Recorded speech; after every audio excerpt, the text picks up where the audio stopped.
Do you know what? I could be wrong, but it seems that Keir Starmer's come up with a brand new plan. And that new plan is to, well, cheat. Because the thing is, Labour has quite sneakily decided to push back the mayoral elections, which are meant to take place next year, push that back until 2028. That's right, 2028, 2 extra years. And it turns out a few new combined authorities, which are Essex, Hampshire and the Solvent, Sussex and Brighton, and good old Norfolk, who I'm from, and Suffolk, are getting their polls delayed by 2 years. Ministers are expected to spill the beans on this on Thursday, saying that the councils need more time. This is their excuse. They need more time to sort themselves out. Well, I don't know about you, but the elections were obviously going to be next year. So wouldn't you have thought that they would have sorted themselves out already by that amount of time? It's just an absolute take, isn't it? But, of course, this decision is bound to stir up quite a bit of drama, I'm guessing, with quite a lot of people claiming that Labour is just playing politics or cheating, as I said earlier. And therefore, if Nigel Farage's Reform Party wins those seats, I'm guessing it would make Labour look even more worse than what they currently are. And at the moment, remember, as far as I have heard, Rachel Reeves and Keir Starmer are both the most unpopular Chancellor and Prime Minister since records began.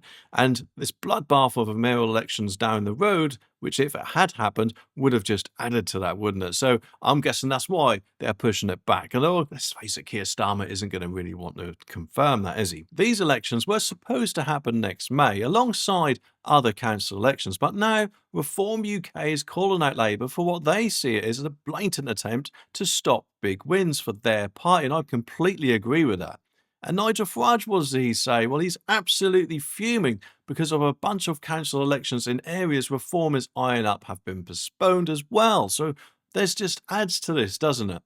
The new combined authorities, though, are part of a devolution shake-up, merging several councils into one.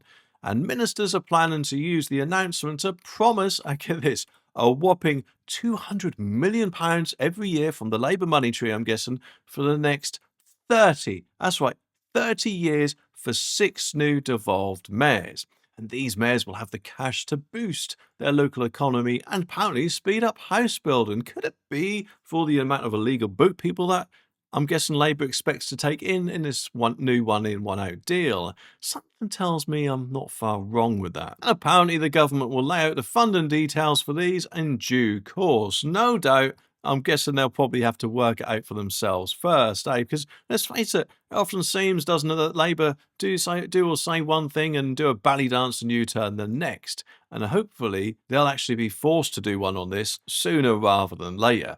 And Zayn Youssef, who is in charge of the policy at Reform, isn't holding back on us either. He said this is a blatant attempt to stop big Reform wins next May. It's an act of a desperate government who are clinging on to power by any means necessary. Labour has proven time and time again that they are not beyond denying democracy to millions of people in order to maintain their cosy status quo. So I don't know about you, but something like this does seem a bit Putin-esque, if you ask me, if you know what I mean. Maybe we should all start calling him Keir Stalin or something like that. Or Keir 1984 Stalin, or IKEA, because he's a bit wooden. But anyway, the Tories aren't too chuffed about this either, and Shadow Housing Secretary Sir James cleverly called it a scandalous attempt to subvert democracy by a Labour government whose credibility and popularity are already in tatters. And he added that the Conservatives are firmly against delaying the mayoral elections, especially since candidates have been picked and campaigning is in full swing. I personally think it is too late to delay these, especially if campaigning has already started, because that's just going to be money down the toilet, isn't it? And let's face it, it's a bit of an outrage, isn't it, that Labour can once again deny people the right to vote. It's just absolutely disgraceful. And if this continues, who knows, will we even see a 2029 general election? Let's face it, unless he pulls some sort of miracle out of a hat, he'll more than likely be booted out of 10 Downing Street by then, hopefully anyway, otherwise, let's face it, God help us. But whilst admittedly I could be wrong, I reckon he probably more than likely would try and delay any election just so he can stay in power for so much longer than, let's face it, he really deserves to be in there. In fact, I don't think he deserved to be in there in the first place. But anyway, what do you all think about this? Let me know down in the comments and click that subscribe button down there so you don't miss my next one. I'll be back very, very soon.